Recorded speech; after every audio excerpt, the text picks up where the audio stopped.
Arne, first of all, congratulations again. What's the celebrations been like? What messages of congratulations have you had, and how much are you looking forward to lifting the trophy and the parade to come as well? That's a lot of questions in one.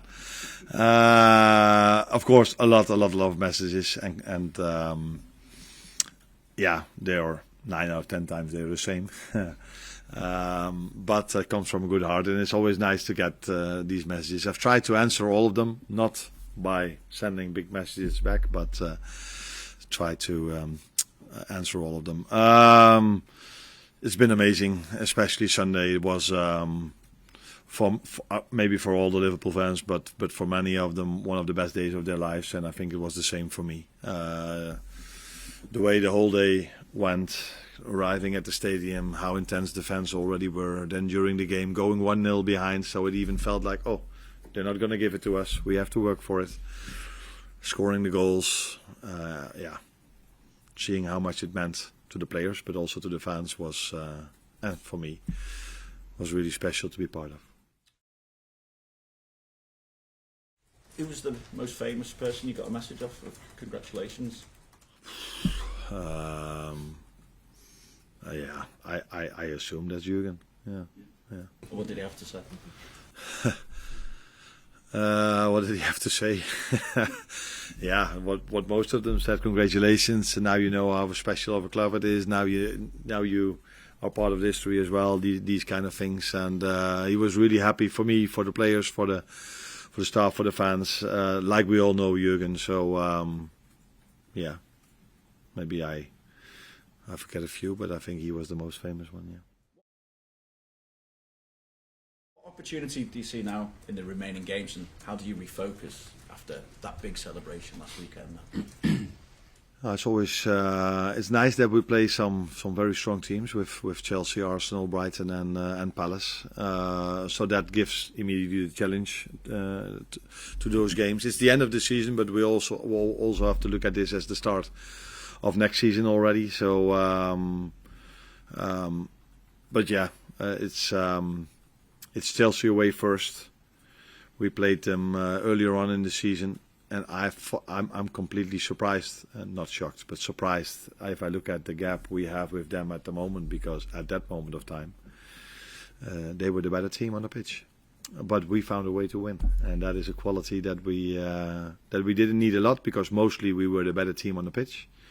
But in that game, yeah, we had to suffer more than any other game maybe. So to be so many points ahead of them is a big compliment for everyone here at this club. As you mentioned, just looking ahead to next season as well, can we just take a check on Trent, and when you hope for that situation to be resolved? 4 weeks to go. If there's any news on that, I wouldn't say you were the first one to know, but the people in front of me would be would probably hear it all together. And as long as there's no news from us, this is not the place to talk about this situation. Hi again. Just in terms of Chelsea, obviously they played last night in Europe. Did you watch that game? What did you take from it? Parts of it. I saw them taking a lot of players off at half-time. So talking about quality. Semi-final in Europe, taking so many players off and just bring a bunch of new players in with the same quality. So, but that's the Premier League. We all have that. All teams have so much quality. We can all do this. That's also the nice. That's why this league is so popular. So very good team. They mostly showed this for me against us. To play so good in our stadium tells you how much quality they have. And just for me as well, you're on 82 points at the moment. You could get to 96, which would have been enough to have won the title over the last 4 years previously as well. How important is it to try and get the maximum that you can between now and the end of the season? Nah, it's we are going into these 4 games trying to win them all. Of course, that's how we've what we always want. That's what every player that wears the Liverpool shirt should aim for: winning a game of football. I would judge us more on the amount of points we have now compared to teams that won it in the past 4 games before the end, because there's definitely a difference if we're still competing than the games we play now, because my lineups will be different towards the one we've had mostly during the last 10 months as well. We're not going to change everyone, but there will be a few players that come into the team. There will be a certain rotation in the upcoming games. That's not to say that we're going to lose them. We have a lot of trust in the players we are going to play now as well. But I think it would be more honest to judges on the points total we have now compared to the ones that have won the league in the past, where they still had to fight till the end. And I think, if I'm correct, that we are on the same amount of points as many other teams that won the league recently, 4 games before the end. So it's just, sorry, one more if I may. So is that the thinking for you now, is in terms of having a look at the squad players, as you alluded to think perhaps more for next season?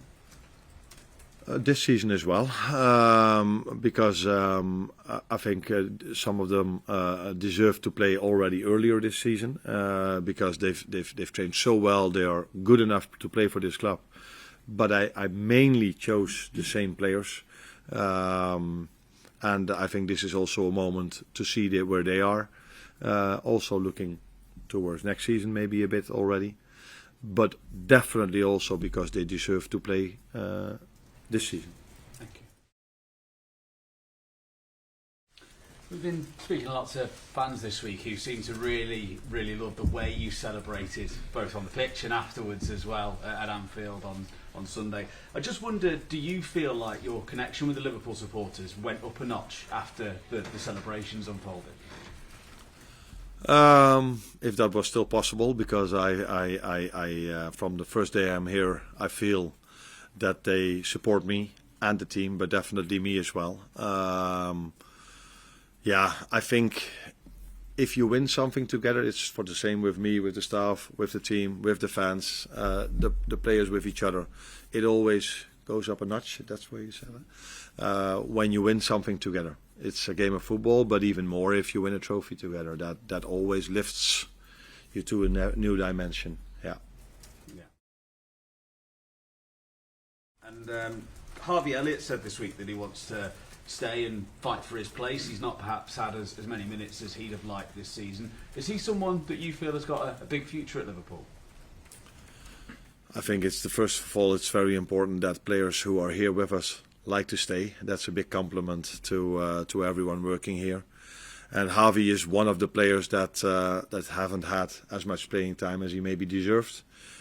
But like some others, he's in competition with so many good players that many have chosen for other players.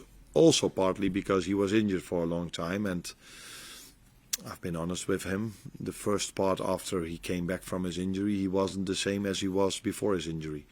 But the last few months, he's back to his old level again. But there was no need for me to start with different players. But I think if you look at the amount of minutes he had in the last 1 or 2 months and the time before, you can see it goes up already. So that tells you that I like him more now than I did when he came back from his injury the first month. Cool. Just not on that then, so players like Harvey, maybe Chiesa, have they got something to prove to you in this last month, do you think? I don't think they have anything to prove to me because I see them every single day on the training ground, and I've seen them playing for us in the past or this season. Now, Federico not in the past, but he has had a great career at other clubs as well. So I don't think these players have to prove the quality players they are. But I think they want to prove for themselves that they are that they are good enough to play for us, and I already know that they are, and probably they themselves know this as well. So. No, I don't think they have a point to prove, but I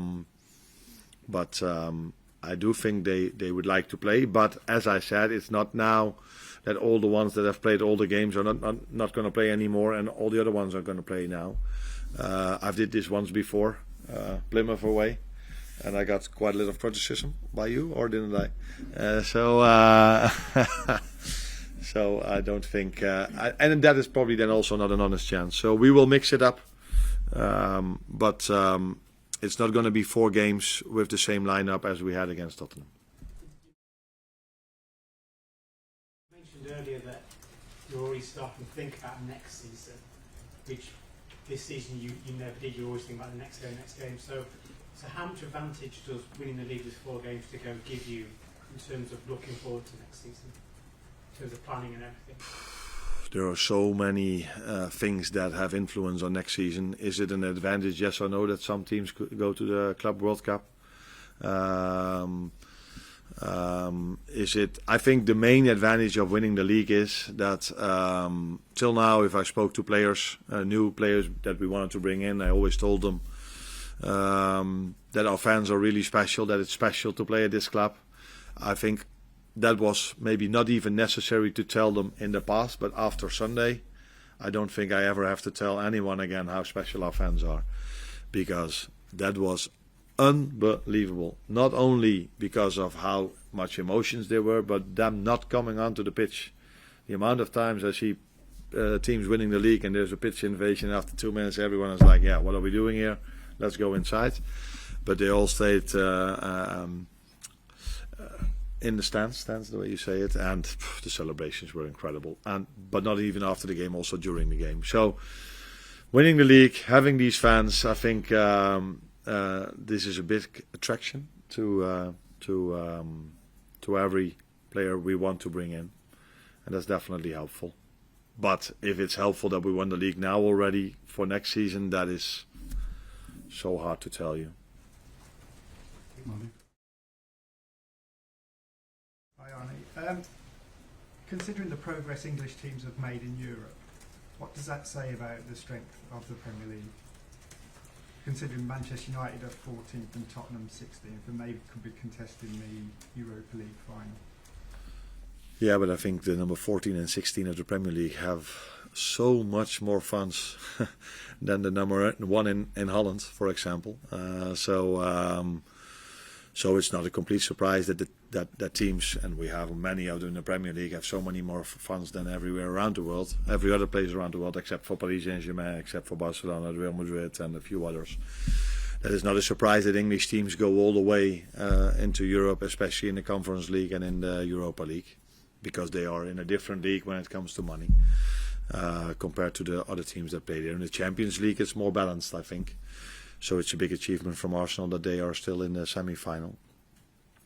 So yeah, it tells you how much money there is in this league and how strong this league is.